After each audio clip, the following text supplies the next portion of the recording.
like, I thought I was interested in boys. I did. I thought I was pretty interested in boys.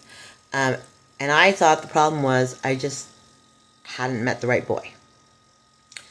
I did have a boyfriend briefly, but he definitely wasn't the right boy. But he was just sweet and kind and gentle. And I think I just wanted to have the experience of having a boyfriend to see what's that like. What's it like to have a boyfriend? What's it like to have sex? I mean, so I did briefly have a boyfriend, but he wasn't really the right one. And I thought the problem was I just hadn't found the right guy.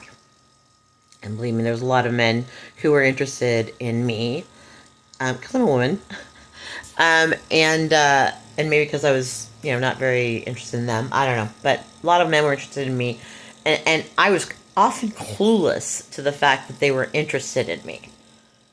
Like there was this one really attractive, really nice guy who kept asking me out. He was a beta in the fraternity. He kept asking me out to the beta dances and the beta parties. I mean, he kept asking me out to the beta dances and the beta parties. And, we were talk when we encountered each other and I liked him a lot.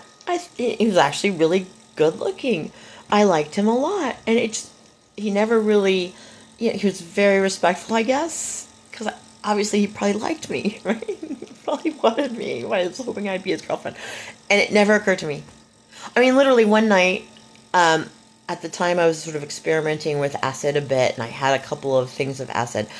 And it was because of the book, the Electric Kool-Aid Acid Test. And I'm glad I tried it, and it's not my thing. But one night, we met at a party, and I told him I had these acid tabs, back at the house. I was like house sitting or something. And he's like, wow, I've never tried it. Can I come and try it, that tab? I'm like, yeah, that sounds like fun. So he went back to my place, and we were both tripping on acid all night. And he was very respectful. And instead, I interpreted that as like he was wanting to be my friend like I liked being his friend. Even though we weren't really friends even that much because I had my other family. But how dumb can you get, right? He was just nice. He was respectful. But I also just think I wasn't that interested in men.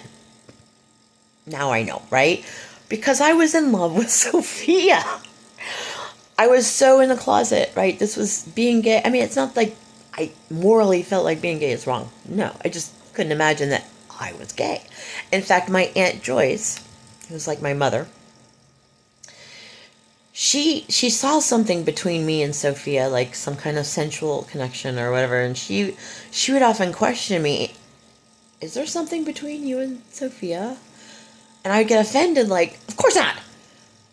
No, of course not. We're friends. Instead of thinking, this is my Aunt Joy, she loves me more than anyone, maybe she's seeing something I'm not seeing. But I was so not ready for that. But I think that's why I really wasn't interested in men, because I was in love with Sophia, who was living with me for the most part. Like, maybe the person I felt like I was maybe most in love with or had like an unrequited crush was John Schreibman. Oh, John. I don't want to say his last name. John. But I think that's because he had a girlfriend, so he was pretty much unavailable. And I was spending a lot of time with him, and because he was part of our circle, and I loved him. And he was great. And I loved him. He's a wonderful guy. He's very safe because he had a girlfriend. But I was in love with Sophia. That's why I wasn't really that interested in men. I was in love with Sophia. Because, like, Sophia's amazing. You can't really compare to Sophia if you're a guy. Like, anyway, I had no idea at the time, though. And even my aunt, who knows me best, who loves me best, would comment on it. And she wasn't the only one, I think. If I remember correctly, people were like, are you and Sophia gay? No!